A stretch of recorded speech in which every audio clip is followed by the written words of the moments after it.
മറ്റൊരു പ്രധാനപ്പെട്ട വാർത്തയിലേക്കാണ്. ഇടുക്കി മൂന്നാർ വീണ്ടും അതിശൈത്യത്തിലേക്ക്. ചെണ്ടുവരയിൽ താപനില 0 ഡിഗ്രിയായി. മുൻ വർഷങ്ങളെ അപേക്ഷിച്ച് ഇത്തവണ കടുത്ത തണുപ്പാണ് മൂന്നാറിൽ അനുഭവപ്പെടുന്നത്. വിവരങ്ങളുമായി ബിനീഷ് ആന്റണി ചേരുന്നു. ബിനീഷ്, അങ്ങനെ മൂന്നാർ വീണ്ടും അതിശൈത്യത്തിലേക്ക് കടക്കുകയാണ്. 0 ഡിഗ്രി അടക്കം രേഖപ്പെടുത്തുന്ന ഒരു നിലയാണ് എത്തിയിരിക്കുന്നത്. കൂടുതൽ വിവരങ്ങൾ എന്തൊക്കെയാണ്? ദീപ്തി, തീർച്ചയായും കഴിഞ്ഞ കുറച്ച് ദിവസങ്ങളായി തന്നെ മൂന്നാർ തണുപ്പ് ഉറക്കുകയാണെന്ന് വേണം പറയാൻ. കഴിഞ്ഞ ഡിസംബറിലും ഈ സമാന രീതിയിൽ തന്നെ നല്ല തണുപ്പായിരുന്നു. ഏതായാലും മുൻവർഷത്തെ അപേക്ഷിച്ച് ഇത്തവണ വലിയ രീതിയിലുള്ള തണുപ്പാണ് മൂന്നാറിൽ അനുഭവപ്പെടുന്നത്.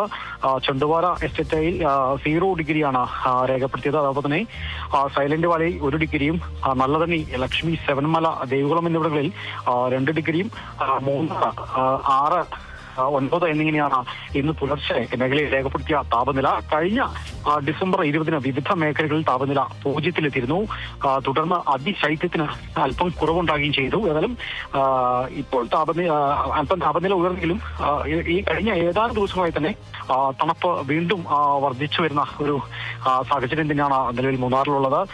ക്രിസ്മസ്, ന്യൂ ഇയർ സീസണിൽ മൂന്നാറിന്റെ തണുപ്പ് ആസ്വദിക്കാൻ ലക്ഷങ്ങളാണ് മല കയറി മൂന്നാറിലേക്ക് എത്തിയത്. ഇപ്പോൾ ഏതായാലും ഇന്നും സമാന രീതിയിൽ വലിയ രീതിയിലാണ് തണുപ്പ് അനുഭവപ്പെട്ടത്. അതുകൊണ്ട് തന്നെ ഇനിയും സഞ്ചാരികൾ മൂന്നാറിലേക്ക് എത്തും എന്ന് തന്നെയാണ് നമ്മൾ പ്രതീക്ഷിക്കുന്നത്. ദീപ്തി, ശരി. മൂന്നാർ വീണ്ടും അതിശൈത്യത്തിലേക്ക് കടന്നിരിക്കുകയാണ്. ചെണ്ടുവരയിൽ താപനില 0 ഡിഗ്രിയായി. മുൻ വർഷത്തെ അപേക്ഷിച്ച് ഇത്തവണ കടുത്ത തണുപ്പാണ് മൂന്നാറിൽ അനുഭവപ്പെടുന്നത്. ബിനീഷ് ആന്റണിയാണ് വിവരങ്ങൾ നൽകിയത്.